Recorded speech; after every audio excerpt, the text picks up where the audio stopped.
ბევრ გრამატიკულ შეცდომას უშვებს საუბრის დროს და არ იცი ეს ყველაფერი როგორ გამოასწორო. არა უშავს, არი დარდო, მარტო არ ხარ.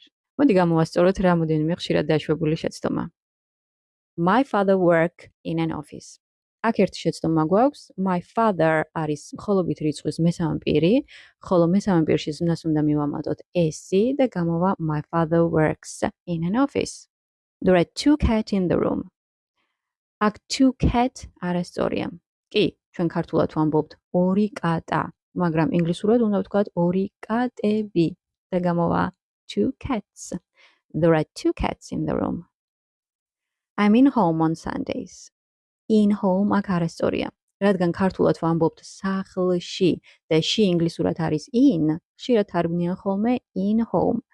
მაგრამ უნდა დავიმახსოვროთ, რომ სახლთან გვინდა at, ანუ at home. I'm at home on Sundays.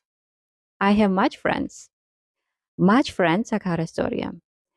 Friend არის თვლადი არსებითი სახელი, ხოლო თვლად არსებით სახელებთან უნდა გამოვიყენოთ many. და გამოვა I have many friends. I like play football. არასწორია. დავიმახსოვროთ, რომ ასეთი ტიპის წინადადებების ასაწყობად გვჭირდება გერუნდივი, ანუ რას ნიშნავს ეს? Like-ის შემდეგ ზმნას უნდა მივამატოთ ing ფორმა და გამოვა I like playing football. I like watching TV, I like walking, I like listening to music, I like drinking coffee და ასე შემდეგ.